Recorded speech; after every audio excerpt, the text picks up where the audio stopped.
कि इस वक्त उम्मत के मुखालिफीन जो दुनिया में बड़े हैं वो तीन हैं। एक ट्रंप है, एक नेतन्याहू है और एक मोदी है। मोदी ने और उसके पेशरो हुक्मरानों ने पाकिस्तान के साथ जो कुछ किया वो कोई ढकी छुपी बात नहीं है। कश्मीरियों के साथ वो जो मामलात कर रहे हैं वो भी कोई ढकी छुपी बात नहीं है। बांग्लादेश के अंदर किस अंदाज में उन्होंने जमात इस्लामी के रहनुमा और जय्यद उलमा को फांसी के फंदों के ऊपर लटकाया, वो कोई ढकी छुपी बात नहीं है। उलमा इस्लाम के खिलाफ झूठे प्रोपेगेंडे करना उनका वतीरा है। सफर बंगाल के दौरान हमें भी जनाब ये बात कही कि तबलीगी दौरा नहीं, दहशत गर्दों को मुनज़्ज़म करने की साजिश है।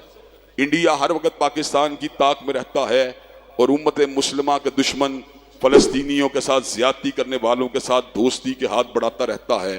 इसी तरह अमेरिका ने पिछले गुज़श्ता कई अशरों के दौरान जो मुसलमानों के साथ किया वो भी कोई ढकी छुपी बात नहीं। सद्दाम हुसैन के पास कहा वेपन ऑफ मास डिस्ट्रक्शन है, लेकिन कार पर बमबारी करके तबाह बर्बाद कर दिया गया।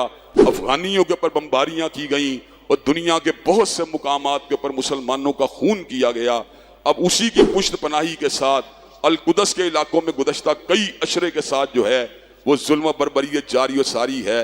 इसराइल जो है वो आलम इस्लाम का दुश्मन है, वो हर इस्लामी मुल्क का दुश्मन है। पाकिस्तान के साथ उसकी दुश्मनी हसूसियत के साथ मौजूद है। कोई भी जिंदा ज़मीर मुसलमान इन तीन बुराई के सरचश्मों का साथी नहीं हो सकता।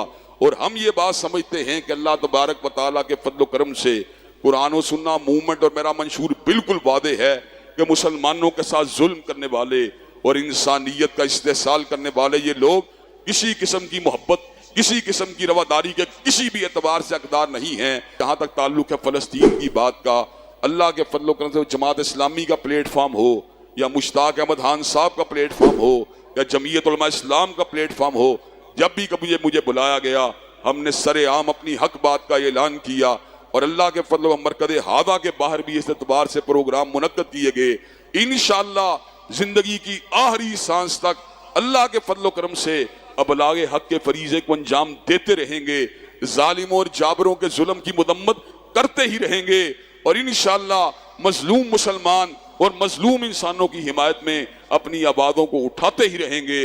अल्लाह तबारक व तआला के फजल करम से कि आप इन जालिमों के खिलाफ अल्लाह की बारगाह में इस्तदा करने और इंसानियत को बेदार करने के लिए अपना फरीदा अंजाम देने के लिए तैयार हैं इंशाअल्लाह।